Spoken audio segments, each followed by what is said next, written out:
Hey guys, what's up? Welcome to Amsterdam. My name is Timon Diaz and I'm an editor for Geenstijl, which is the largest Dutch weblog in the world. Today I'm once again joined by a man who no longer needs any introduction, Dr. Jordan Peterson. How are you doing? Thanks for sitting down with us again. Nice to see you again. The last time we sat down for a talk in our studio, in 2 weeks, that will be exactly 1 year ago. And then with us, it was the first time you responded on video to the aftermath of the Kathy Newman interview. And we also did a discussion of my distillation into 5 points of your philosophy. For the people at home, for the people watching, you can find a link in the description if you want to check it out. Today, I again want to do 5 things, and I'm going to run through them before we start. We're going to do a year review of 2018, in which I just want to hear how you look back on last year, what you've been through, what were the defining experiences. Then we're going to discuss how in identity politics, a collective narrative substitutes the individual experience. And then we're going to leave the physical world and go metaphysical. We're going to discuss the movie Gladiator and why it is so ingrained in my generation's psyche, more so than any other movie of its sort. Then we're going to discuss how to become something approximating the male archetype. And we're going to focus especially on the Jungian notion of individuation. We're going to really delve into that. And final point, we're going to discuss the idea, it's a Jungian idea, that the artist is a portal between the dream world and the collective unconscious on one hand, and consciousness on the other hand. I wonder if we should reverse the order of the 4th and the 5th. So start with art and then individuation? All right, I can do that. Noted? Yeah, I think that'll make a better narrative flow. All right, we'll do that. Okay. Well, without further ado, let's delve into it. Year review. I've always wanted to do that. I'm sorry. 2018. What were the defining experiences for you? How do you look back on it? You visited over 100 cities. 100. I can't even name 100 cities, so that's impressive. Well, I did visit a couple of them twice. But I think it was 115 lectures, and so it probably sums to 100 cities. Yeah. The defining features of it. Well, back in January, that's when my book came out, and it was at that point that I started to thoroughly realize that there was enough of a market for what it was that I was talking about to risk experimenting with large-scale venues. And I found that out because of my two experiences. The year before, I had done a series of biblical lectures on Genesis. And I rented a theater in Toronto, more out of curiosity than good sense, let's say, to see if there might be an audience for such a thing. And the theater held about 500 people, and I did 15 lectures over the course of a couple of months, and it sold out every time. Yeah. And so that was, you might call that a data point. It was interesting because it wasn't obvious that a discussion of something as arcane and archaic and hypothetically outdated as the book of Genesis would draw an audience. And the audience was also primarily composed of the people who you would think least likely to come and attend such a thing, and that was mostly men. And they hailed you like a rock star. There was like loud applause when you entered stage. Yeah, well, I guess... It's such a strange thing to see, actually. That's for sure. That's for sure, especially in the context of the discussions, Yeah. And so then I went to London. I think I've got the itinerary, the timeline correct. I might mix up a couple of things, but I went to London to talk about the launch of my book because it was published there first, and I think it was published on January 23rd, so that's almost a year behind us now as well.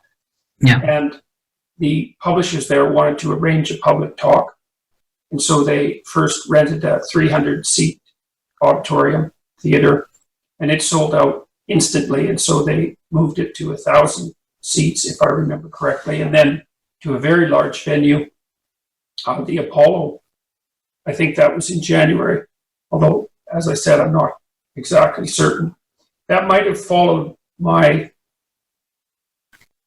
yeah, I think that's right. So that was extremely interesting as well. And that went very well. And after I came back from London, my daughter and I decided to try to do the same thing in LA at the Orpheum. So we contacted them, and of course they were very skeptical, and they had every right to be, because they didn't know who I was, and I wasn't represented by any organization. Mm-hmm. But, the Orpheum sold out too. These are all theaters of about 2,500 capacity, so they're fairly large scale. Well, at the same time, around the same time, interestingly enough, I was contacted by an organization in LA called CAA, Creative Artists Agency. And it's the largest agency of its type, and I suppose the most prestigious. I was negotiating with another one at the same time, or as an alternative. But they contacted me more or less out of the blue and said that they would like to represent me. And they were associated with Live Nation, which does theatrical bookings for performers of all sorts all over the world. And so things just fell into place. Yeah. Interestingly enough, my daughter, Michaela, pushed very hard for my my enrollment with CAA. She thought, after multiple conversations with them, that they were very competent, which they have turned out to be. And so things just started to roll from there. And we hit major cities, the major markets first in the United States, and that went very successfully. And so we extended that to Canada and then into smaller markets in the US. And of the 115 lectures, I think about 100 of them sold out completely. The other ones did quite well. Sometimes those were in markets that I had returned to, a few months previously. So those are highlights. I mean, the highlight, though, really is the fact that the lecture series has been so positive. The events are unbelievably positive. They're not political, I wouldn't say. They're fundamentally psychological. Mm-hmm. They concentrate on individual development. I speak about politics from time to time, but more from a psychological perspective, outlining the temperamental reasons why people might lean to the left or lean to the right, and emphasizing the necessity of both perspectives, let's say, and the meta necessity of them engaging in continual dialogue in order to keep the ship of state sailing upright and oriented towards the proper destination, let's say. Yeah. So what else? Well, at the same time, there was still a tremendous amount of media attention, often negative, sometimes positive. A lot of contentious interviews with journalists. Interestingly enough, the more contentious interviews, like the Kathy Newman interview, but more recently an interview I did with GQ, tend to attract the most attention on YouTube. They're also the most stressful and difficult of interviews, and something that, for the sake of my own psychological stability, should probably be somewhat avoided. Yeah. It usually takes me about 3 days to recover from an interview like that. Yeah. And then also the overwhelming success of the book, which has now been, we have contracts in place to translate 12 Rules for Life into 50 languages, which pretty much does in all the languages where there's a reasonable publication market. And it's sold 2.5 million copies in hardcover and trade paperback, primarily hardcover. That also includes ebooks and Kindle downloads and that sort of thing in the English language world, and maybe another 500,000 in the countries where translations have appeared. About 10 of those so far, I would say. So there's a huge market for unpacking old stories. Well, apparently there's a huge market, and there's a huge market, more importantly, I would say, for a discussion that centers on the relationship between responsibility and meaning, which is also something that I'm working on delineating in my next book, which I'm busy writing right now. In fact, I was writing a central chapter, chapter 6, which is called Notice That Opportunity Lurks Where Responsibility Has Been Abandoned. And one of the things I've noticed in the lectures is that whenever I talk about the relationship between responsibility and meaning, the lecture hall always goes dead silent. And that's very significant, especially because it's happened more than 100 times. And I really been watching this, so I mean that most specifically, that there's a void in our culture, I think produced by nonstop discussion of rights and privileges. And that void has to do with the necessity for the counterbalancing discussion, which is a discussion of responsibility.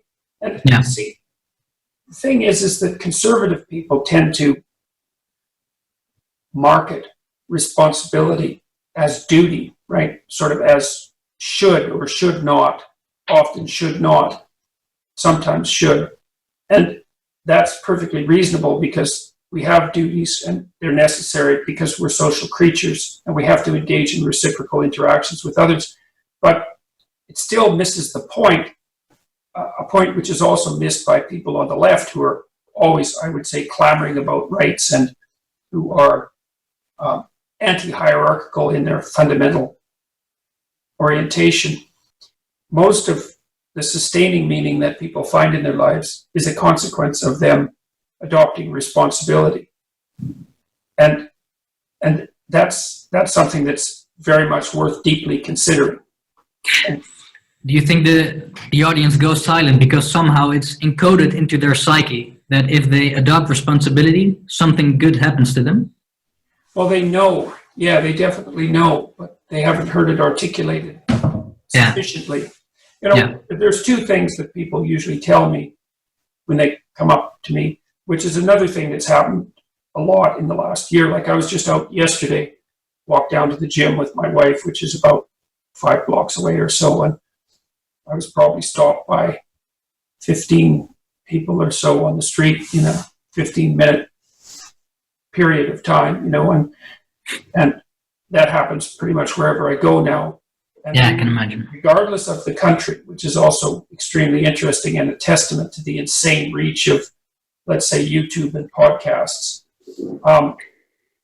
people always tell me one of two things. You know, they say that they've been listening to my YouTube lectures or watching them or the podcast or reading the book, and that's been useful to them in terms of finding direction and purpose. And affirmation, even though that's a word that should be used very cautiously now because it's sort of being mouthed to death. Strength, let's say, and encouragement, those are better words. Or they tell me that they found words to describe things they always knew to be true but didn't know how to say, which is also extremely useful for people. And perhaps the fundamental purpose of intellectual adventure and discourse on the humanities end of the distribution, right, to articulate truth, especially ancient truths, and to bring it up to date. So that's very useful for people. And you see, I kind of lay out a fairly standard argument in some sense in the lectures. The first, it's a set of propositions, and I try to make them inviolable in some sense, propositions that no one would disagree with. And the first is that life is very difficult and rife with suffering and contaminated by malevolence at every level. There's natural malevolence. That's the proclivity of nature to try to kill you. And there's social malevolence and individual malevolence. And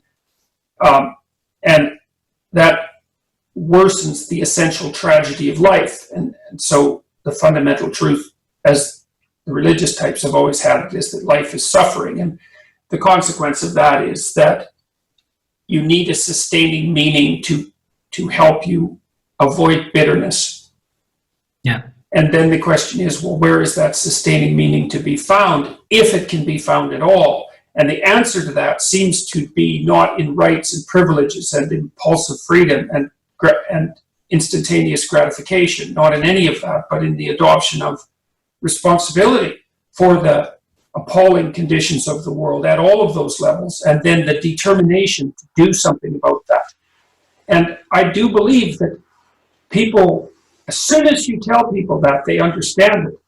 And it's partly because I speak to people about who they spontaneously admire, because admiration is the instinct for imitation, let's say. Yeah. And that's one of the themes in Gladiator, by the way. We're going to discuss. Yes, definitely.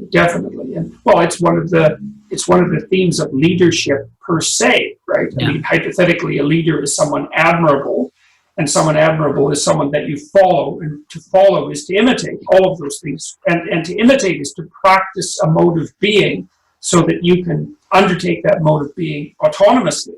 Yeah. And so if you look at who or what you spontaneously admire, you can get some sense of what constitutes that which is of value. And it's inevitably, I believe, that the people who are admired are people who take responsibility. And the more responsibility that they take, the more admirable they become. And so I don't see how any of that is disputable in some fundamental sense. Let's develop this thought further when we get to Gladiator. I think that's a good point. What I wanted to ask you, you were quite recently, actually, you were at a Breitbart event in Turning Point USA, and I want to just ask you a straight question about that. Yeah. Were you comfortable there? Well, it wasn't a Breitbart event. It was a Turning Point USA event, and I was interviewed there by Breitbart. But I thought it was a dual event. It had both Breitbart and Turning Point on the posters. I thought. Oh well, that could be. It's not an indictment, but I just. Yeah, no, that's okay. That's okay. Well, was I comfortable there? Well, yes and no. I mean, no. I find American political events, like I tend to view them to some degree from the perspective of an anthropologist. The American political scene is very, very different than the Canadian political scene. Yeah. Like there's an evangelical element to the American political scene that's completely absent in Canadian politics. Mm-hmm. Kind of a circus element, and I'm not being critical. Like there's a real enthusiasm there, but you could really see like a Protestant revivalism that characterizes American political discourse, and I've seen that many of the larger scale American political spectacles that I've been peripherally or centrally involved in. So that's strange to me and interesting, but I wouldn't say it's a situation that I feel particularly comfortable in. I don't have any objection to speaking at such events, because I think that whether or not I should speak at such events is dependent to a large degree on what it is that I'm speaking about. And I've spoken twice to the Turning Point people, and I've outlined, well, a lot of the themes that I just outlined with you. And, you know, I've encouraged them to act responsibly, which I think is a message that conservatives have that's saleable to young people in a way that it hasn't been for maybe 3 generations. Yes, I understand. So I'm not saying that they're bad people you should not be associating with. The thing is mostly that those events are so ideologically hypercharged. Yep. And that's well, I kind of hope that my participation serves as a balance to that, you know, as something that brings it back down to earth, because I'm not talking to them as conservative party activists, let's say. Mm-hmm. I'm talking to them as individuals, because I always talk to people as individuals. And I also, at both Turning Point events that I've attended, I attempted to lay out the rationale for the left of center viewpoint and to explain why that also has to be taken into account. Yeah, it's a strange thing in some sense that they invite me, because I'm not a partisan person in any fundamental sense. I've also been working quite extensively with the Democrats in one manner in the U.S. as well, trying to help a group of people who are attempting to pull the central party narrative away from the radical leftists. Yeah. So when it comes to party politics, your main thesis that I always hear from you is that the openness of, say, the left and the proclivity for order of the right have to keep each other in balance. Yes, that's exactly it. And the dialogue has to continue, right? That's the fundamental issue, is that you want to ensure that neither proclivity becomes so polarized, or both, so that the dialogue ceases, because then you have something approximating, well, if not war, then at least conflict or repression, or right. So yes, you have to watch the extremes, and you have to keep the dialogue going, however that can be managed. I think this is a good point to transition to the identity politics chapter of our talk. So what I wanted to discuss is, it's narrative substitution. And this kind of, I came up with it myself. I don't know if it makes any sense, but sounds impressive, and that's good enough for me. So what I kind of mean by this, Eric Weinstein, last September with Dave Rubin, he inserted that the concept of safe spaces don't serve to protect individuals, they serve to protect narratives that cannot survive scrutiny from the outside world. Mm-hmm. So I've tried to develop this thought a little further, and I came up with the following thought that I want to present to you. In identity politics, people's actual individual experience is replaced by the embodiment of a narrative of collective oppression, which doesn't necessarily reflect their actual position in society. So in short, they're not as oppressed as the narrative they subscribe to dictates. Actually, the data on that from the psychological literature is quite clear. If you survey minority group members, let's say, they almost inevitably state that the amount of oppression suffered by their group far exceeds the oppression they experienced as individuals. Mm-hmm. It's a very common finding. Yeah. So how do you cope with this very grave disparity between data and narrative embodiment by individuals, even though it doesn't reflect their actual position in society? Well, let's go back a couple of steps to your original propositions. You said that Weinstein's comments, for example, were that the purpose of safe spaces wasn't to protect individuals, but to protect a narrative that can't bear scrutiny. I certainly believe that, because this is something I hope to do in the next year. I've been looking into some of the fundamental propositions of the identity politics end of the political spectrum, the idea of the patriarchy, the idea of intersectionality, the idea that, what would you call it, performance increments can be accrued as a consequence of diversification of viewpoints along the standard identity politics lines. Those ideas are intellectually weak, almost beyond comprehension. Yeah. I looked up, I think it was Kate Millett. My memory might be failing me. I looked up the research, let's call it, on the idea of white privilege, on the idea of the patriarchy, and the idea of intersectionality. And I went and tracked down the people who formulated the ideas and started to look seriously at what they had written and discussed. And frankly, it's appallingly intellectually weak. And I think the only reason it survived at all is because, so it was all formulated in the universities. So the idea of white privilege, for example, was formulated at Wellesley, and the idea of intersectionality at the law school at UCLA. And I think the only reason that these ideas have gained currency is because the serious scholars in universities, and those would mostly, but not all, be those who are pursuing research in the STEM disciplines because of the fundamental corruption of the humanities and much of the social sciences, have just ignored them. Mm-hmm. They haven't been subject to genuine criticism. Hypothetically, they're peer-reviewed, but they're peer-reviewed by people who've already taken the poison, let's say, or who are possessed by the same set of ideas. As soon as you analyze those ideas, they fall apart. So other academic disciplines have plainly ignored this?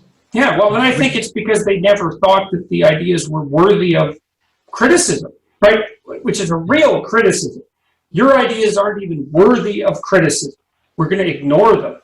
And the problem is that's actually not worked out very well because, well, the STEM types, let's say, were busy peering through their microscopes. The activist types were busy corrupting the entire structure of the university and then spreading that pathology of appallingly bad ideas out into the broader culture. Like the idea of intersectionality, we might as well focus on that. It's like we could just take that apart for a bit. So first of all, to be an intersectionalist, if that's a word, means that you have to buy the oppression narrative. You have to buy the narrative that history is the battleground between the oppressed and the oppressors. That's the first thing. So that's a quasi-Marxist presumption derived from, I would say, it's an analog of the proletariat bourgeoisie struggle that was outlined as fundamental by Marx. So it's a variant of that. I don't think there's any doubt about that. So you have to buy that, and I don't. I think it's an appallingly one-sided idea, even though there is oppression, and that characterizes all social institutions. But that's by no means all the story. Then you have to buy the idea that the oppression actually occurs along the canonical lines drawn, identity lines drawn by the identity politics types. So that would be essentially, let's say, race, ethnicity, sexuality, and gender as canonical categories. And I don't think the evidence for that is overwhelming as well. And then, having accepted those propositions, unquestionably, then you notice that oppression is more than one-dimensional. Say, well, if you're black and female, then your oppression is either the sum or the product of those two minority statuses. I don't find that a particularly compelling or original idea. I think it's obvious. And it's also self-contradictory. And it's easy to think that through, because as you multiply the number of identity axes along which you can be oppressed, you reduce the number of people in each superordinate category.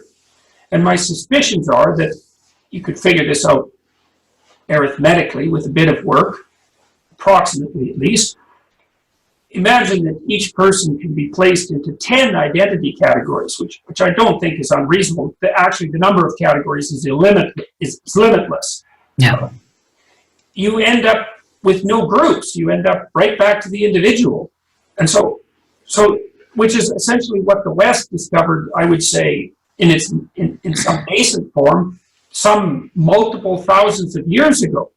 So if you really want to take everybody's differences into account, which is what the intersectionalists claim you should be doing, then what you end up doing is responding to each person as if they're a unique individual. So, and that's just one example of how unbelievably shallow these ideas are, and how easily they're subject to what I would say devastating criticism, and that does support Weinstein's contention.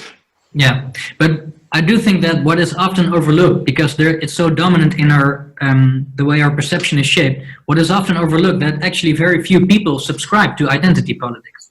I think there's been one study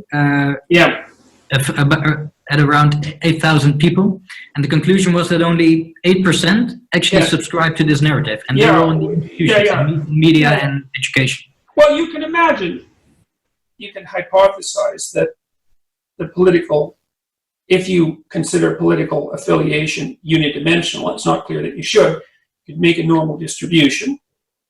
You could assume that the extremes are rare, and then, of course, the question is, how do you define what constitutes extreme? But it does appear that a reasonable estimate on both the right and the left is something approximating 5 to 8%.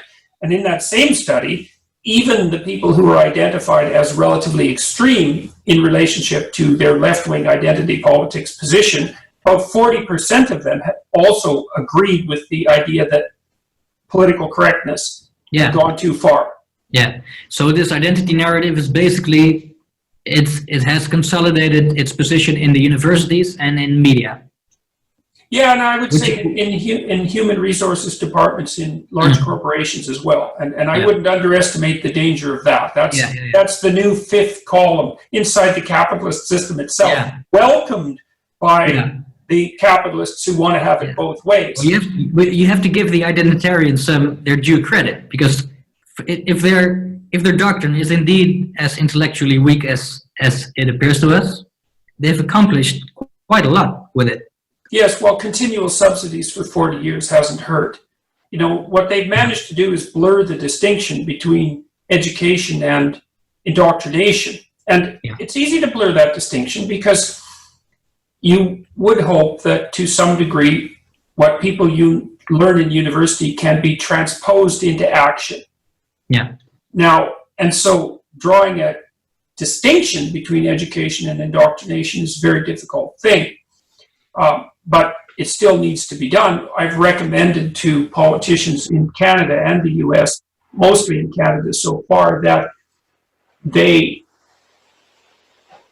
ask the universities to generate, in Ontario, my home province, the newly elected Conservative government has required the universities and colleges to formulate a statement, a free speech policy statement. And all of the colleges in Ontario have now complied. And most of them have adopted some variant of the University of Chicago statement, which is a real move forward. And I've been thinking that an equally useful thing to do would be to ask colleges and universities to formulate policy dissociating education from indoctrination. And there is precedent for this that's nonpartisan. So for the Canadian Revenue Agency, which is equivalent to the IRS in the US, tax agency, forbids charities from engaging in political activism. And so that means there's already a set of definitions regarding what constitutes activism, say, rather than charitable work, which seems to me to be something that could be usefully applied in the education field, distinguishing activism from education. Because the problem is that part of the problem is that there is this small minority of very destructive people, in my estimation, who have been subsidized for their destructive work for about 50 years. And that's given them a power that's far out of proportion to their intellectual rigor, to the credibility of their ideas, and to their numerical prevalence. Yeah, makes sense. And I think that the way to defeat this is to embody the male archetype, or by either men or women, doesn't really matter. So I think we can go to our third point. Yeah, well, we could just make let's just make a side move quickly, because I think, well, so one of the things that's happened in Hungary, for example, the president has cut funding, if I remember correctly, to women's studies. And I know that in Brazil, there's now pressure being placed. Now, I don't know this very well, so this is vague on my part, but there's pressure being placed on LGBT activist groups. And so you could say that one way of dealing with the unfortunate and unreasonable subsidization of this particular political viewpoint would be to stop funding that at the university or public level. But the problem with that is it opens up the specter of direct government interference with the autonomy of universities, and that seems to be a bad long-term plan. Yeah. So then we can go to the other topic, which is, I think the way that you undermine a bad story, no, undermine isn't right.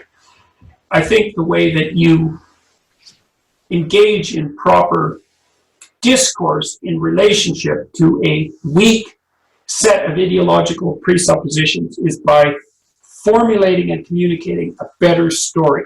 Yeah. So that the better story can win. And that's a better transition. Well, hopefully. It's accurate. Hopefully it's the right way of going about it. The person who tells the best story wins. And that echoes back to Weinstein's caution that the purpose of the safe spaces, which are clearly, the purpose of the safe space is clearly not to produce more resilient individuals. Jonathan Haidt and his co-author, they just finished The Coddling of the American Mind. They just published that. Lukianoff is his name. Lay out the evidence that the safe space doctrine actually weakens individuals very clearly. And I think any reasonable psychologist or psychiatrist who knows the literature on exposure to anxiety-provoking stimuli would have to agree that protecting people from any exposure to things that they're afraid of or contemptuous of is liable to weaken them rather than to strengthen them. So I think it is to protect the narrative. And but I think the best way to combat a pathological narrative is with a better story. Yeah, I agree. And talking of better stories, I think I would now like to discuss one of the best stories I've seen in modern cinema. I'm talking about the movie Gladiator. It came out in 2000, starring Russell Crowe and Joaquin Phoenix. You told me you saw it last night.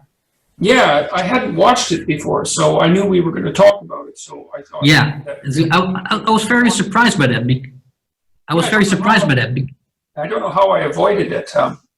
Yeah. Now and then, there's a movie of substantial cultural significance that you just miss, and that was one I missed. So. Yeah. Well, you made up for it.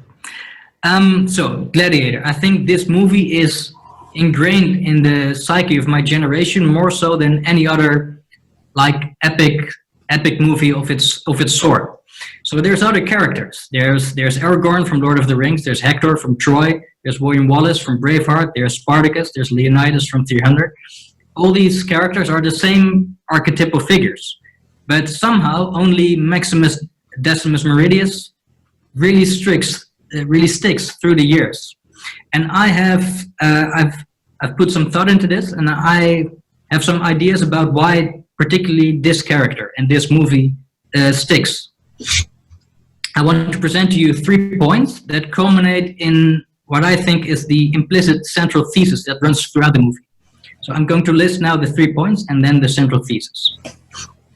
Point number 1 is that Maximus is by far the best modern portrayal of the male archetype. So he's highly capable, but very gentle, and he's modest in word and body language, and he's admired and loved solely for his character and skill. So that's the portrayal of the archetype. Point 2 is that the movie also contains the very best modern portrayal of the embittered villain, whose character and skill are simply insufficient, and he makes up for it through deceit and cruelness, while still knowing every step of the way that eventually he'll lose. There's nothing he can do about it. And 3, the characters themselves are exquisite in their own right, but in this movie they're juxtapositioned within a hostile brother framework, which is a deeply archetypal framework, which might be the reason that it sticks so much more than all the other archetypal figures. And this brings me to the central thesis, and I only figured this out 2 days ago, and I'm very excited to get to share this with you. I think the central implicit thesis throughout the whole movie is as follows: that no matter how powerful someone is, the pain of a man whose soul who has been irreversibly corrupted far exceeds the pain of a righteous man whose wife and son have been murdered and who's been reduced to abject slavery. Which is really something to think about. Yeah, right. Yeah, well, so the themes that you've been developing there. Well, so the first thing we might also note, though, that you glossed over, maybe that's the right way of thinking about it, is that Maximus is a paragon of soldierly virtue, right? He's a physical combatant, a warrior. Yeah. He's dutiful. He serves his commander, but also serves the principles. More importantly, serves the principles that govern his commander. And he serves the principles more than the commander himself. And you can tell that because he chooses not to serve the new emperor, Commodus. Yeah. Because he doesn't believe that he abides by the proper principles. And Commodus, of course, also killed his own father, which means that he killed the principles by which the state, he's like the elder gods in the Mesopotamian creation myth who kill Apsu, who's their father, and then try to live on his corpse. It doesn't work out well for them. All that does is breed chaos, and that's exactly what happens in the movie Gladiator as well. Yeah. And Maximus as son is an interesting, S-O-N, is also an interesting character because he becomes son as a consequence of his virtue rather than as a consequence of his birth, right? Commodus has the advantage of birth, but Maximus has the advantage of virtue. But it's virtue. It's a virtue of strength, and that makes the movie, in some sense, also extremely barbaric. There's just endless death and killing, which is a very strange thing when you're talking about someone who's operating within a fundamentally moral framework. And I guess part of the moral of the story is that it's better to be a soldier than a coward. And it's not, I would say that on the one hand, that's self-evident, and on the other hand, that's a mystery. Because the coward might be able to avoid the mayhem and killing that characterizes the life of the soldier. Anyways, Maximus does organize himself under the virtues of courage and forbearance and strength. Yeah. So my observation is actually, of course, he's a very powerful soldier, but my observation is that that is not the reason, not so much the reason this archetype sticks. How I read this character, that he is the absolute embodiment of the characteristics that allow you to contend with tragedy and malevolence in an optimal way. Not just on the battlefield. It's not really about the battlefield. Right. Well, you see his soldierly capability as a representation of competence itself. Yeah. Competence guided by principle. Yeah, I think that's reasonable. And I also think that that's probably how the conduct of a soldier should be judged, right? Yeah. It appears that soldiers are necessary despite the mayhem that warfare produces. Yeah. We haven't figured out how to dispense with that necessity. Yeah. So do you think that the Cain and Abel framework in which it is implicitly structured, do you think that adds to how much a story sticks? Yes, definitely. Why is that? Well, because the story of Cain and Abel does lay out very, very elegantly and with incredible compression two fundamentally opposed modes of being. The mode of being that characterizes Abel, the favored son, and the mode of being that characterizes Cain. And Abel is competent and virtuous and God-fearing, let's say, but more practically, which means he's allied with the highest of principles. That's the right way to think about it psychologically. Whatever the highest of principles might be, there's an attempt. One of the things that you might consider psychologically is that the movement from polytheism to monotheism parallels the integration of the individual psyche and the development of larger and larger scale social organizations. All those things happen at the same time. So you imagine that the larger scale the organization, the human organization, so the more people included under the umbrella of the same state, the more organized and orderly the principles by which that state have to function must be, because of the increasing complexity and also the problem of having to determine how the state can remain intact over a long period of time without fragmenting. So the state has to organize itself so that the needs and wants of the bulk of the population are met with sufficient regularity so that the state itself doesn't fragment. And that means that the state has to organize itself in what you might regard as a virtuous manner that can be iterated. And at the same time, the people who compose the state in its increasing complexity have to ally themselves with that long-term state goal. So it's a coalition between psychological integration and sociological complexity. And that is foreshadowed, we might say, or accompanied by the movement from polytheism, which is the pulling of people in all directions by fundamental motivational and natural forces, into monotheism, which is the direction of the individual under the rubric of a single set of principles, a single superordinate set of principles. Now, what those principles are is not obvious, which is partly why we're having the discussion of Gladiator.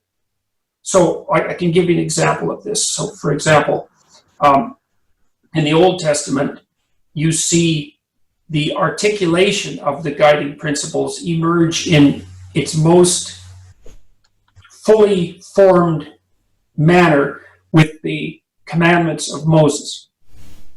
So you might say, all of the diverse forces that might pull people hither and yon have been aggregated into a list of thou shalt nots. Here's how to regulate yourself. Here's how to inhibit yourself across time so that you can have a stable, long-term, large-scale society.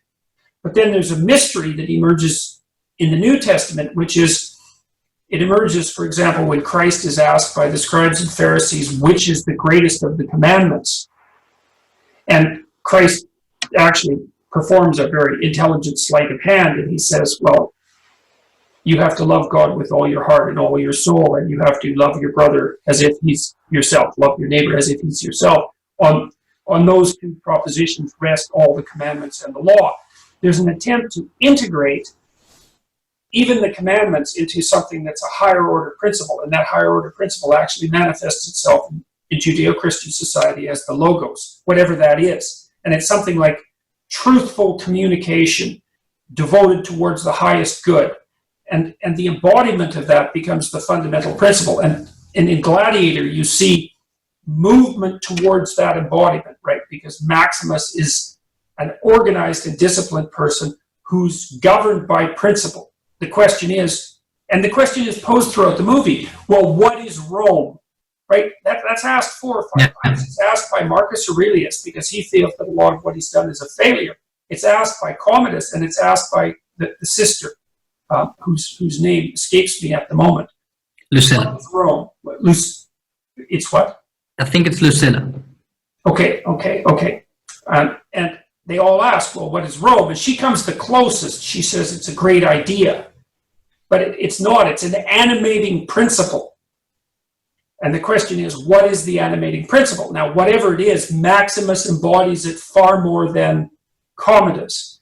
And Maximus is a able figure, A-B-E-L, whereas Commodus or Commodus is clearly a figure of Cain. Yeah. He makes improper sacrifices, and they're never well regarded. He says constantly, that all he ever did was try to please his father. Yeah.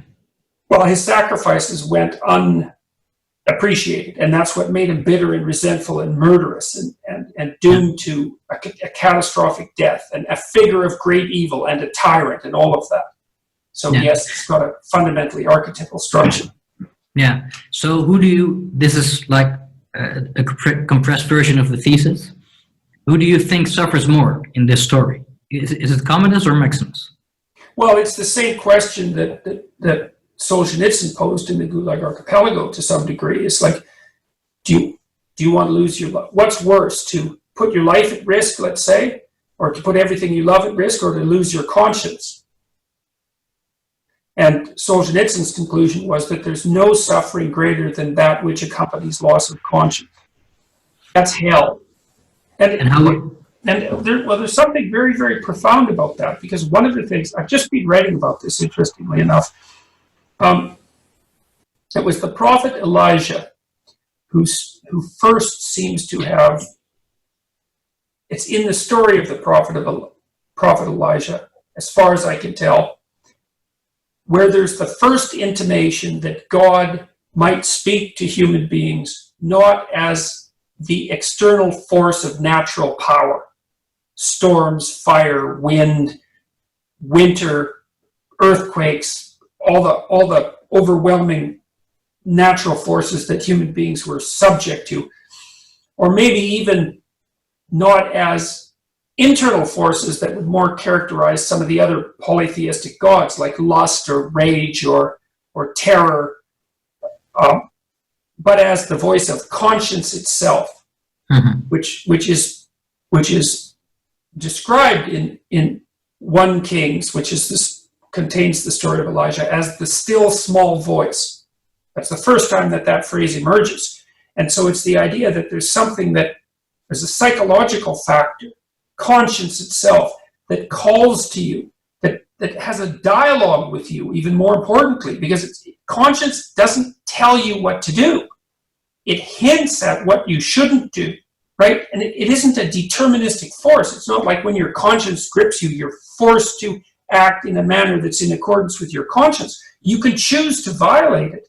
And so there's this idea that God transforms himself or becomes known as the voice of conscience, and that's the link between human beings and divinity itself. And I actually think this is a highly credible hypothesis. And let's say that, well, you need a powerful sustaining meaning to keep you from the bitterness of Cain. And that's to be found in the relationship with something of divine significance. Well, maybe that's mediated through your conscience. And so I believe that. And this relationship is absent within Cain. So he has severed his relationship with consciousness. And that's why no, not with consciousness, but with conscience. Conscience. Okay. Conscience. Right, with conscience. Yeah, well, that's right, because conscience is, imagine that conscience is the manifestation of the instinct for good and evil. Yeah. It's what, now, so we can take the argument apart a little bit. A lot of what makes people bitter is that they feel that there is wrong in the world. It might be on a large scale. Society is unfair. The natural world is a catastrophe. Human beings are intrinsically malevolent. The structure of being itself is wrong in some moral sense. Okay, but that's interesting because they wouldn't be bothered by that if they didn't have some sense of morality itself. Well, what that means is that conscience, even the conscience that's driving them towards their cynicism, is the dawning of the realization of a moral dimension to life. Now, conscience doesn't seem to manifest itself as an omniscient force that cannot be denied. It's more something that beckons and hearkens, and also something that you need to enter into a negotiation with. But interestingly enough, in the Old Testament, even before the transformation of God, let's say, into the voice of conscience, you have continual intimations that whatever Yahweh is something that can be negotiated with. So, for example, Abraham negotiates with Yahweh when he tries to save the inhabitants of Sodom from being decimated by God's wrath.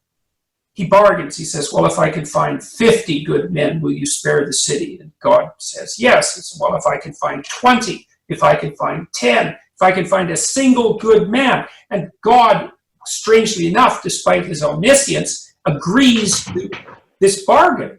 And so God, even in the Old Testament, I mean, the Old Testament God is often pilloried as a very intransigent and tyrannical being. But it's clear, even in the earlier stories, that he can be negotiated with, oddly enough. And then you see the same thing with Jacob, who eventually becomes Israel, right? And Israel means he who wrestles with God, which is a very, very interesting idea, right? Is that if God can be assimilated to conscience, then what that means is that the true followers of God are those who wrestle with their conscience. And Jacob, before he's transformed into Israel, Jacob's a trickster figure, right? He's a maneuverer. He's a salesman. He's someone who's not above using trickery to gain his end, because he cheats his brother, for example, out of his birthright, and then is subject to the same treatment at the hands of his uncle. But in any case, he's not a classically moral person. But he wrestles with the angel on the banks of the river when he returns to see the brother that he's betrayed. And he wrestles all night with an angel who also turns out to be God, who puts his hip out of joint. It's a very contentious battle. And he actually defeats the angel, who is God, and requires him to bless him in the morning. And the blessing is that Jacob will now be called Israel, and that's he who wrestles successfully with God. It's an unbelievably interesting sequence of ideas, because it also speaks, I think, to something approximating human destiny. It's like, well, what's the purpose of man with God or in God's absence? Well, we'll say, forget God's absence for a moment, but assuming God, what's the purpose of man, given that God is omniscient and omnipresent and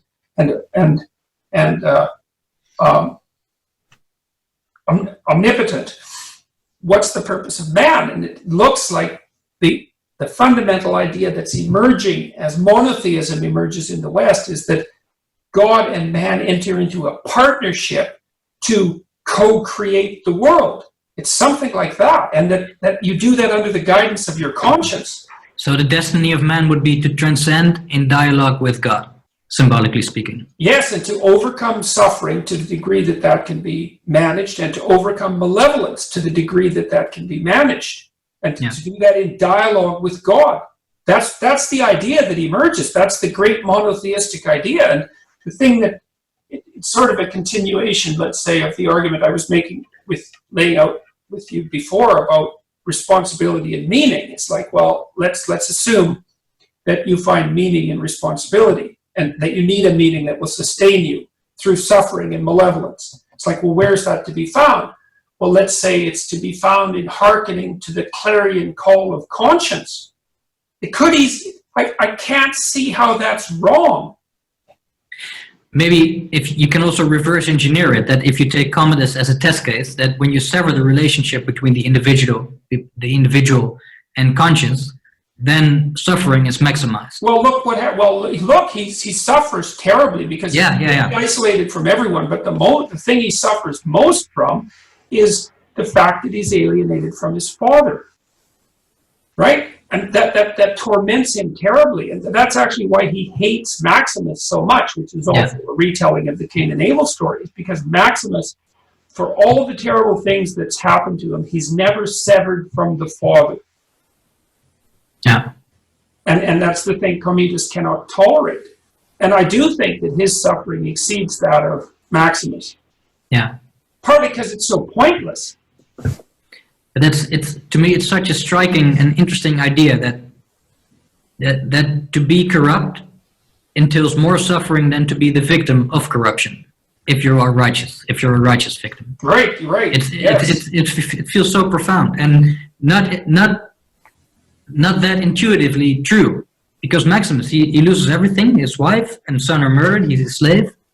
So it's not at face. It's not at. Right, whereas Commodus is emperor. Yeah, so it's not at face value obvious that Maximus suffers less than Commodus. Right, I agree. But it seems to be the thesis running throughout the theme. Well, it's perhaps the only reason that Maximus suffers less to some degree is that the fact that he's maintained his virtue makes this suffering bearable. Yeah. You know, and you see that as well when he has the argument with the man who comes to own him, the former gladiator, who at the end decides to do the honorable thing and to smuggle Maximus out of the prison. He also decides to take the path of virtue, let's say. Yeah. That in some sense gives a transcendent meaning to his life. Yeah, it redeems him because he was also miserable. Right. And so, but the redemption, that interesting there too, the redemption comes at the cost of his own death. And there's a very interesting archetypal theme there as well, because it is, see, what happens as monotheism develops in the West, let's say, as it culminates, at least along the Christian line of thinking in the figure of Christ, is that the principle that becomes the highest ideal is the mode of being that takes suffering voluntarily onto itself as its full responsibility, right? That's the acceptance of the crucifixion and of the betrayal that goes along with it. So, you know, Christ faces Satan in the desert, so that's the confrontation with malevolence, and he accepts the necessity of his own violent death. So that's natural, that's the terrible power of nature manifested in death, and the terrible power of society manifested in the ability to punish. So he faces all of those things voluntarily. And the psychological process that enables that in some sense, or that transcends it, is the death and rebirth. It's death and rebirth. And to be redeemed means to allow yourself to die when necessary. See, that's what happens with the gladiator, the head gladiators. He allows himself to die when necessary. Now, he dies a physical death, but there's metaphysical deaths that can be undertaken continually. It's a spiritual death. It's like if you find yourself entangled in corruption, and you need to set yourself right as a consequence, what that means is that you have to sacrifice some of yourself, the erroneous part of yourself. And so the idea is that you can you can die and be reborn in a spiritual sense. That's what baptism is, for example. And that's what redeems you, is the identification with that part of you that will die and be reborn in the furtherance and pursuit of a higher order principle. Yeah. I think that's what the Holy Ghost means. I think that's what the idea of the Holy Ghost means. As far as I can tell, it's something like that. Let me just see what would be the best transition. Because we have two more topics. We're talking about art is the next thing.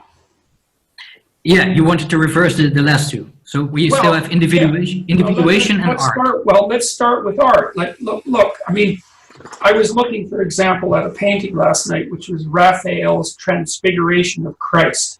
Mm-hmm. And it's this, so the transfiguration occurs when Christ goes up on a mountain with his disciples. I think it's Peter, James, and John.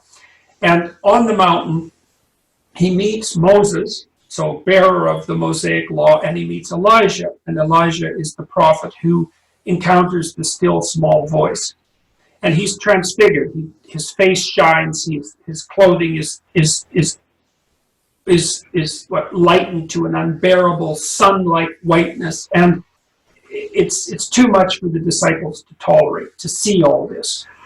And so that's his transfiguration. Then when he comes down from the mountaintop, this is all portrayed in this painting of Raphael's. So you see the transfiguration at the top, and you see the second part of the story at the bottom. He comes down and he casts a demon out of a young man. And I thought, well, that's unbelievably apropos, because, you know, well, you're smiling because you can see why it's apropos, at least to some degree. It's like, I think that we all have the proclivity to be possessed to a greater or lesser degree by the modern equivalent of demons. And that's ideological possession, or possession by cynicism, possession by that cynicism that characterizes Cain, or possession by nihilism, or these totalitarian ideologies. And the question is, well, how are those cast out? And the answer is, and this is portrayed in the painting, it's portrayed in the story, the strange story of Christ's transfiguration and its association with Moses and Elijah. Unbelievably complex narrative structures, right? Pointing at something that was not fully articulated, but that's intuited by the storytellers and the artists, that the willingness to die and be reborn in the service of the highest principle is in fact the process by which possession is eradicated. And that's an idea that, that idea is so overwhelmingly complicated and sophisticated that it has to be dreamed up, and it has to be represented artistically before it can be comprehended. You know, the painting by Raphael, the one I'm describing, that was regarded as the greatest oil painting in the world for 300 years. It's a non-trivial piece of art. Like, I think it was painted, let me just check this, because I might as well get the date right.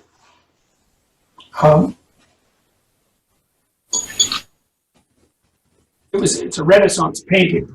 Raphael Transfiguration. I'm looking at it as well. So it's, okay, 1520. So from 1520 to 1820, that was regarded as the greatest oil painting in the world. That's 3 centuries. That's, you gotta think about it. I gotta think when something like that happens. It's like, what's being represented there? Well, I think what's being represented is something akin to what I've just been discussing. And that's a good example of how the artists, the storytellers, and the image makers lay the pathway for articulated representations. You see the same thing happening in Gladiator, right? Because it's a story, but there's a moral to the story, and there's a pointer towards an articulated set of principles, potentially articulated set of principles. So the idea you just laid out, you think that it had to manifest itself in a dream or story version before it could be articulated like in an operational way. Yeah, because the ideas have to, so look, the way I look at it is this way. Is, first of all, to some degree, these ideas are encoded in behavior. So for example, in Exodus, Moses receives the law. But remember, before he receives the law, he's wandering around in the desert for a long time. So it's in chaos with a group of extraordinarily fractious Israelites who are constantly fighting amongst themselves and who are constantly tempted to worship other idols. So in a chaotic state, then the temptation of principles manifests itself. What principles should be guiding us? And that's portrayed in the Exodus story as the proclivity to chase after false idols. Now, the Israelites actually come to Moses for a very long period of time in pairs or in families to adjudicate disputes. And so he does that to the point of exhaustion. This is prior to receiving the Ten Commandments. And so what happens with the Ten Commandments is it's as if Moses comes to realize through revelation, he comes to realize in an articulated manner the principles that the Israelites are already, to some degree, implicitly guided by, that actually produce peace and harmony. They're behavioral patterns, but no one knows what they are because they're not conscious enough. They haven't mapped themselves enough. So the Mosaic revelation is part of that process of mapping.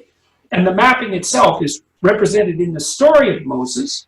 And within the story of Moses is actually contained the articulated virtues, the commandments, let's say. But that's only part of the process of the unfolding of the virtue. It still doesn't answer the question, which is the question that's eventually posed to Christ. It's like, well, that's all well and good, but what's the highest virtue? Well, that's an insanely complicated question because it's no different than, well, how should you conduct your life, right? It's the hardest of questions. And so we've had to gather as a collective, we've had to gather information about, well, what does it look like when a particular person lives an undesirable life? We tell the story of someone who lives an undesirable life, or maybe he tells his own story, and then we aggregate 100 stories of undesirable life. And then we abstract out from those stories what constitutes undesirable.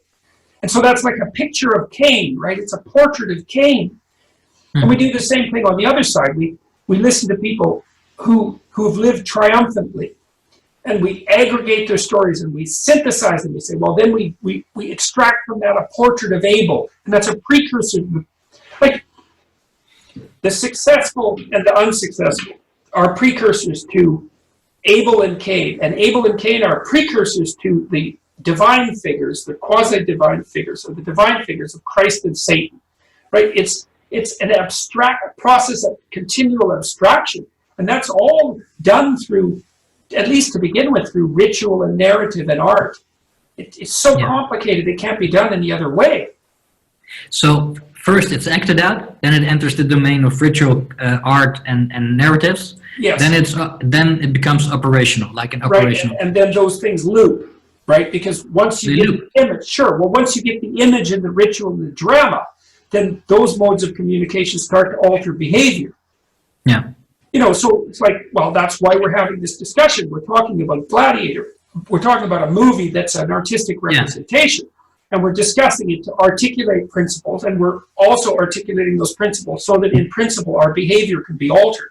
Yeah, that's exactly. I never thought about the loop. Oh yes, you have to think about the loop. These things feed back, right? So it's the collective behavior. It's that negotiation at the collective level, that fractious, centuries-long, millennia-long negotiation that produces something like a synthesis. Yeah. And that synthesis is represented in drama and mythology and ritual and art. Yeah. And then that's articulated, but those loop. And so the whole process starts to spiral upward. Yeah. Maybe spiral upward at an increasingly rapid rate.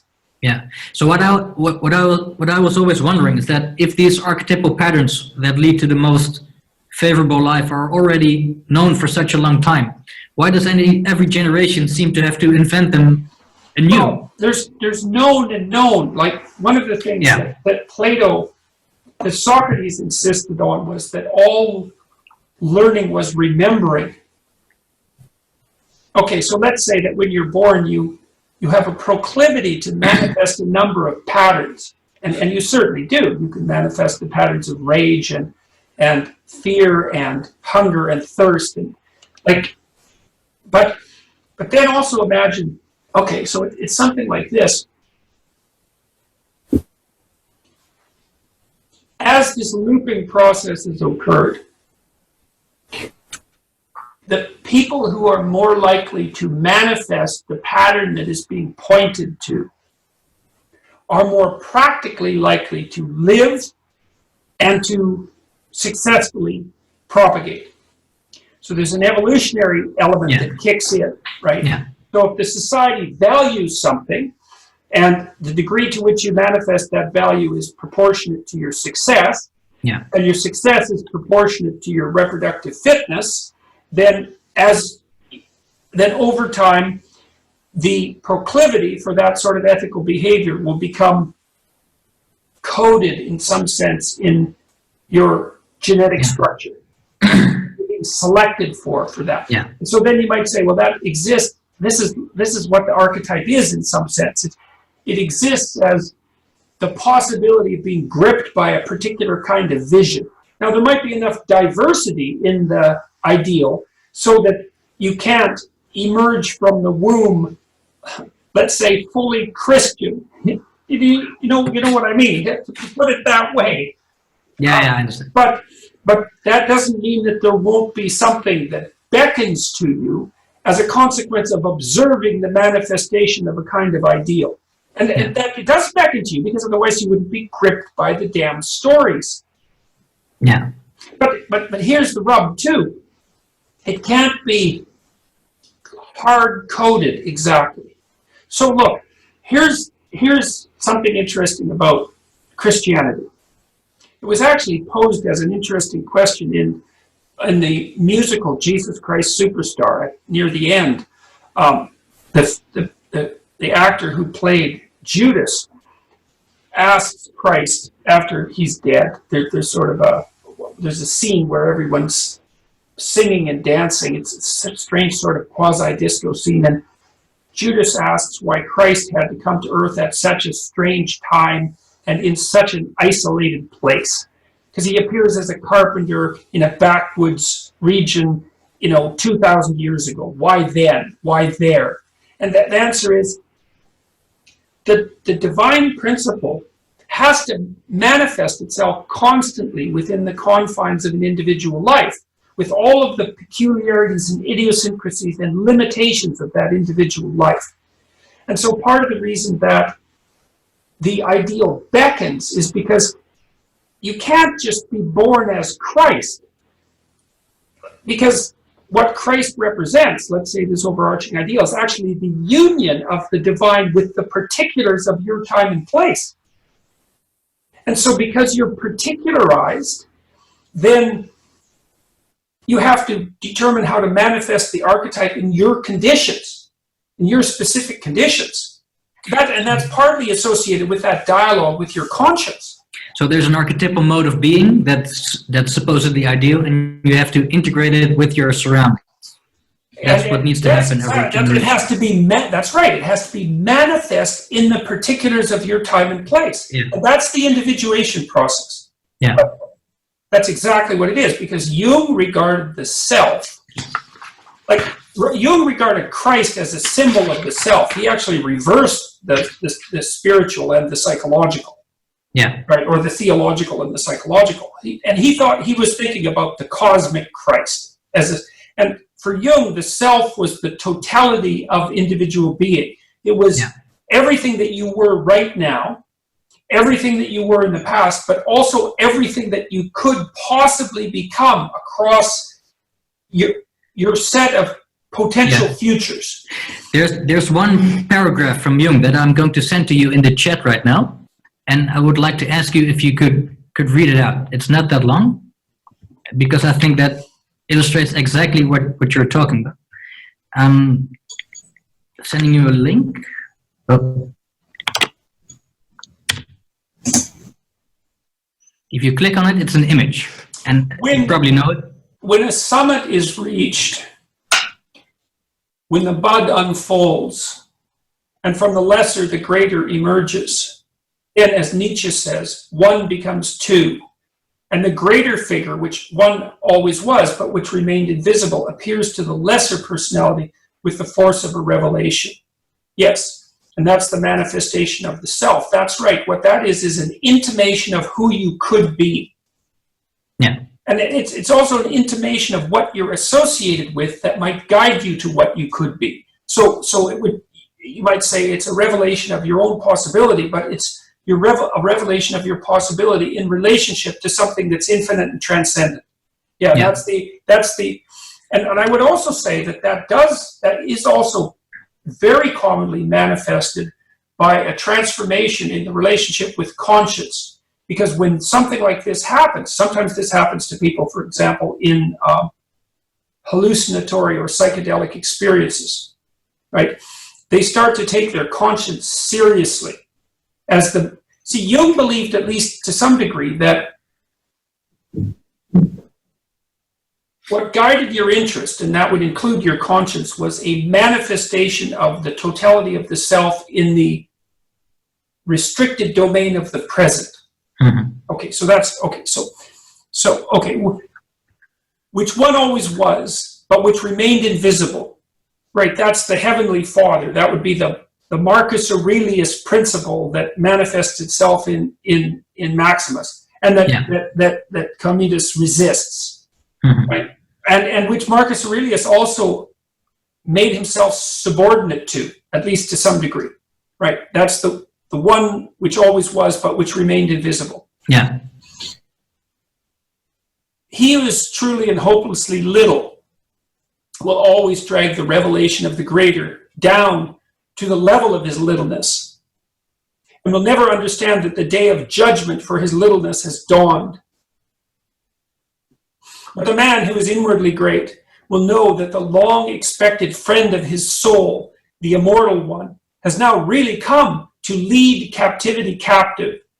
That is, to seize hold of him by whom this immortal had always been confined and held prisoner, and to make his life flow into that greater life, a moment of deadliest peril.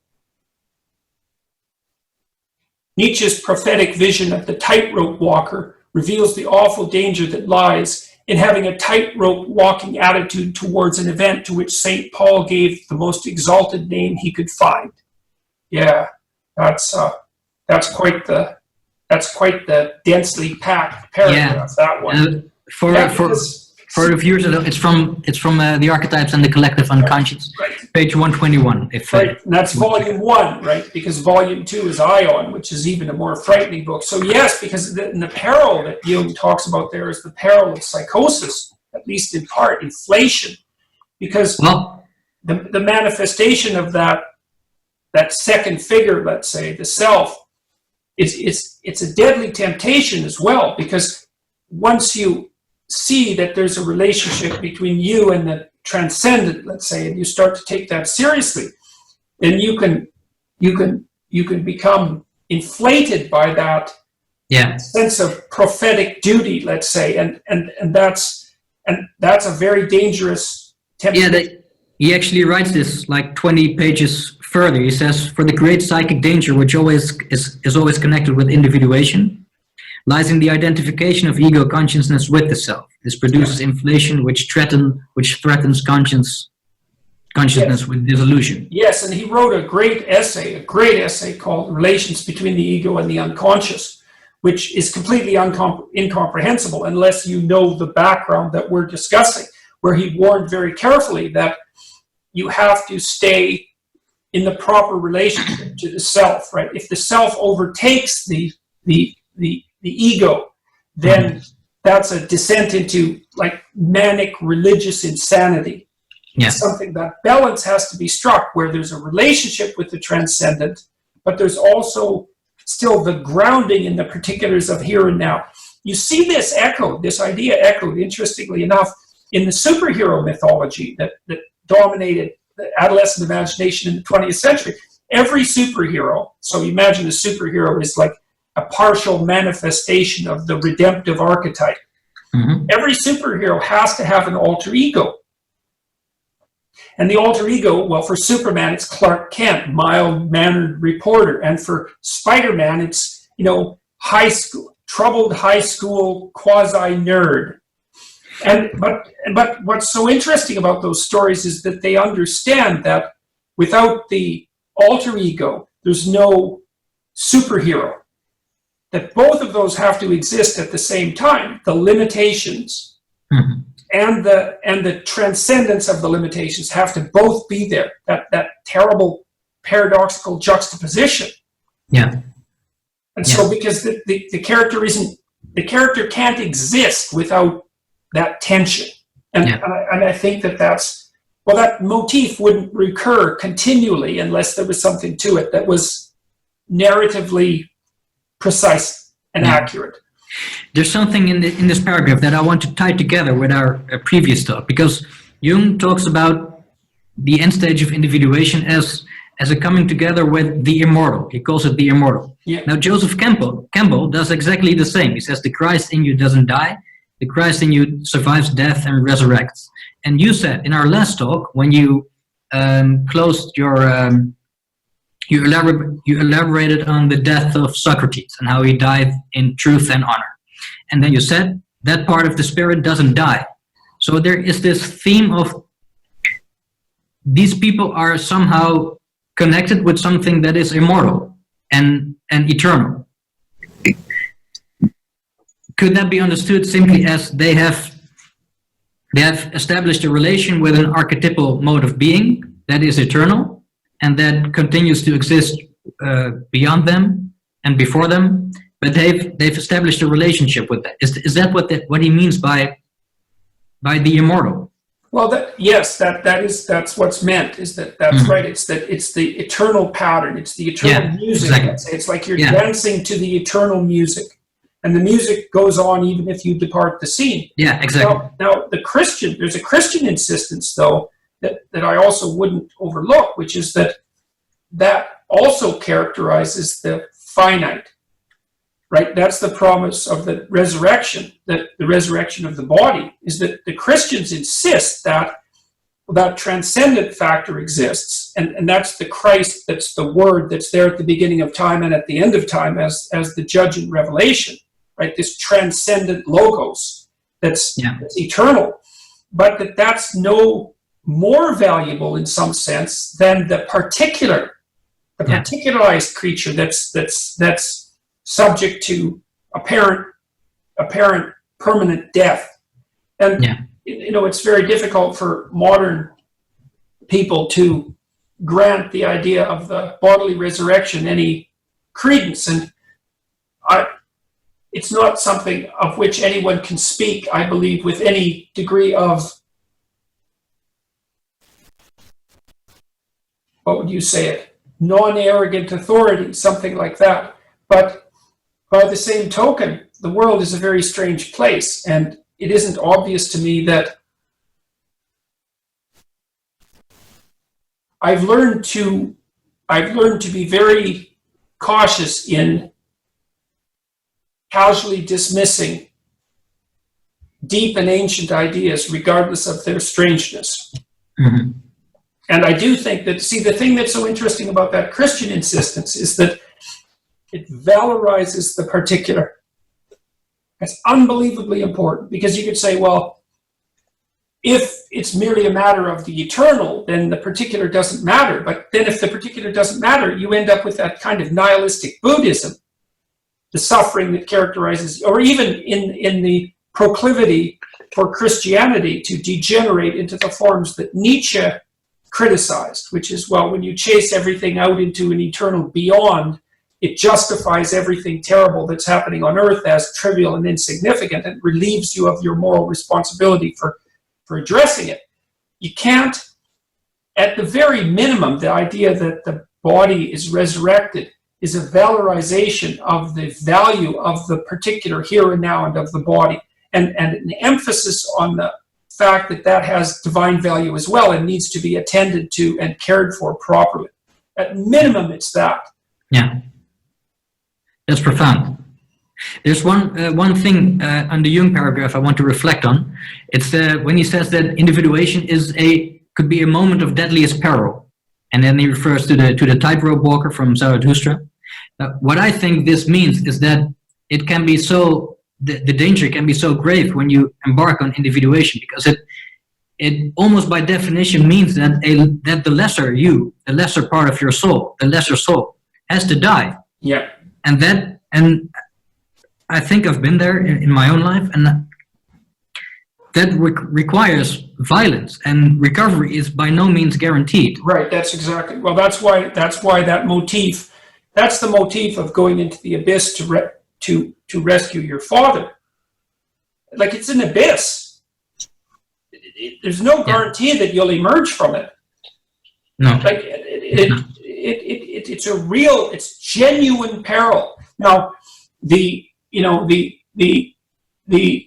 what you need to be armed with, in some sense, to face that is the willingness to die, the faith in rebirth, the willingness as well, or the decision to start to abide by the truth. Yeah. Because in a moment of great peril, this is another thing that this is one of the things I think that terrified me into attempting to abide by the truth to the degree that I've been able to manage that. See, I started to understand, not least by reading Jung, that there would come points in my life where I needed to rely on my own judgment, that I would be in a particular situation that no one could advise me about, because no one would have access to the information about the particularities of my situation that I would have, and that I could call on my relationship with the eternal, let's say, to some degree. But if I had warped and corrupted my own judgment, then when the necessity for a decision emerged, I would make the wrong decision. Yeah. And then I'd be lost. What stood out to me the few times you talked about this, in a few lectures, like as a sidetrack, you talked about the death of the soul. And what stood out to me is that you did this in a very, very visceral way. You really felt, it seemed to me like you felt the gravity of it. And then when you kind of laid out your own story, that you had to stop drinking, had to stop smoking to focus more on your work, intuitively there was a kind of a disparity between how visceral you could talk about the death of the soul and what you described as what that meant for you, which I interpreted as mainly changing your lifestyle a little and focus on your studies. So the question would be that why do you think I saw that disparity, and if the disparity is indeed there, how is it that you can talk about the death of the soul with such vigor? Well, I do think that there are things that are worse than death. I mean, I think that psychological disintegration might be worse than death, because it can go on for so long and it can be so incredibly painful. Yeah. I do think that your point about Commodus is correct, is that the state that he exists in is worse than death. It's hell. Yeah. And now the disparity, I'm not sure exactly what you meant by that. Like,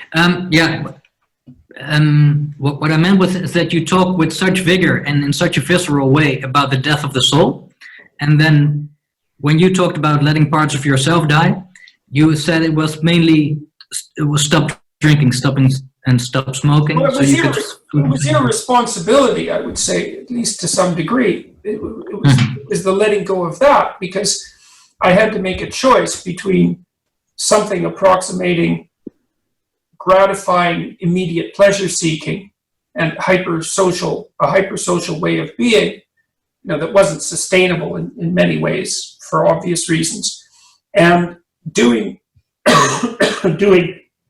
the difficult intellectual work that I had decided to embark on. And that's a death of a previous personality. And it is trivial in some sense, because it's burning off that which obviously needs to be burned off. But I would also say, by the same token, that doesn't make it a straightforward process. And you alluded to this. You said that you underwent a similar set of experiences where the old parts of you had to die. It's like, well, that's suboptimal and immature as they are. First of all, those are still parts that are alive and still and still an element of your being. They might even be parts that you love and that other people love.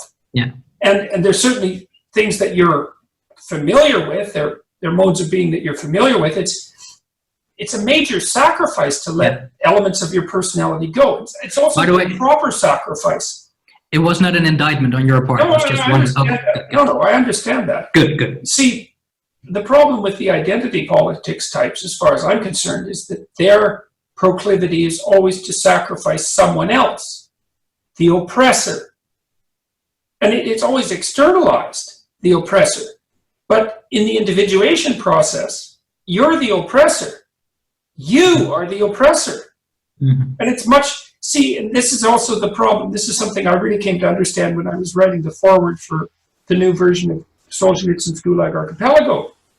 I was like, what's the problem here? Well, something has to be sacrificed to put the world right. Well, who or what is going to be sacrificed? Well, you better make the proper sacrifices or you won't establish the right relationship with the Transcendent. Well, let's identify the evil as something external to us and sacrifice that. Well, what does that mean? Well, what it meant in the Russian Revolution was that everyone died. But more specifically, everyone was killed. They were made into a burnt offering to God, and it was inappropriate. It's like, well, if you're going to sacrifice because you have to, you sacrifice yourself. Right? That's the crucifixion metaphor. And what you sacrifice is you allow those parts of you that are unworthy to die. You encourage them to die even. But we don't want to be foolish and say that that's merely a matter of pursuing your bliss, let's say in the Joseph Campbell manner, or maybe in the satirical. That's being a bit hard on Campbell, but it was an unfortunate phrase. Yeah. Because and he knew better, because he knew about the journey into the abyss. Yeah. The sacrifice is, even if it's partial, it's still a death. I think also that this is why the death and rebirth theme resonates so immediately in popular culture and in literature. For example, Gandalf, who fell into the underworld, he fought the Balrog, and then he emerged as Gandalf the White. Right, and everyone's so well, and that's a re-representation of the Transfiguration of Moses and Christ, Gandalf the White. Mm-hmm. So, and it's not like Tolkien didn't know these things. Yeah, I mean, he knew these things perfectly well. That's right, and it's such a relief. I remember when I was a kid reading The Lord of the Rings for the first time, I was so appalled when Gandalf disappeared, and so relieved when he appeared. It's like, oh no, Gandalf's gone. Like, it's the death of God, right? What are we going to do now that the great wizard has disappeared? Yeah, and it is a terrible trial, and you see that with Gandalf's experiences in Underworld. And he comes out white. Well, it's funny, he comes out white. White's interesting because white is the sun and white is purity, but white is also age, and to undergo those experiences is also to risk, well, the psychophysiological stress that whitens your beard and that grays your hair. I'm going to tweet out now. Jordan Peterson says white is purity. Yeah. You're toast, man. No, but the thing is, you also see this in more shallow popular culture. Have you ever heard of Dragon Ball Z? No. It's kind of it was a cartoon. It's in anime, and you have these creatures. They're called Saiyans, and whenever they're warriors, and whenever they're in a fight with some eternal enemy, and the moment they're about to die, they can't. Their spirit and their body can't take anymore. They become Super Saiyans, which is they resurrect and they transcend, and their hair stands up and it turns yellow, and they get electricity all around them. So whenever they are about to die, that's when they transcend. So they have been completely destroyed, and that's when their transcendence occurs. And in the beginning, they can't control it. And that's a theme that keeps the entire saga together, is this continual transcendence of the figure. It's one of the themes that I developed in Maps of Meaning, is that there's ways of construing yourself, like you construe yourself as who you are. That's a stable state, let's say, who you are right now. That's me. And then that all falls apart. And then you construe yourself as the chaos that ensues when everything falls apart. And that's a state of hopelessness and nihilism. And then maybe you recover from that and you establish a new sense of order. Yeah. You say, well, I passed through the underworld and now I'm in a better place, and this is me, this better place. But then it's subject to fragmentation as well. And so what you learn is that you're not the order, no matter how compelling and secure and promising that order is. And you're not the chaos that ensues when that order is fragmented. And you're not even the reestablishment of new order. You're the process by which that transformation continually occurs. And that's the process of death and rebirth. And that's what you identify with, is that ever-renewing process of death and rebirth. And that's the identification with Christ that the Christian narrative is aiming at instilling, at to the degree that something like that aims. Yeah. So is this also the rope Nietzsche refers to, that man is a rope between beast and overman? I know that's not exactly the Christian delineation, but it's still the... I think that's probably more associated with the idea that we were talking about earlier. I mean, these ideas are all linked, but I think that's more associated with the idea that of the partnership between man and God mediated by conscience. Mm-hmm. Yeah, right? Exactly. Yeah, man is that intermediary figure. Yeah, exactly. We're an intermediary figure because we're moving towards the ideal, but we're clearly not that. Yeah. And that is a tightrope place, because moving towards the ideal is precarious, right? Because you're not the ideal and you can tumble at any moment. Yeah. And so there is a precariousness to our being psychologically and spiritually, as well as physically. That's part of the eternal crucifixion as well, is that constant vulnerability of being. Yeah. It's part of the burden of being human. Yeah. But the necessary burden, I suppose, in my more, I don't know, what would you call them? I don't know, you have these moments of thinking where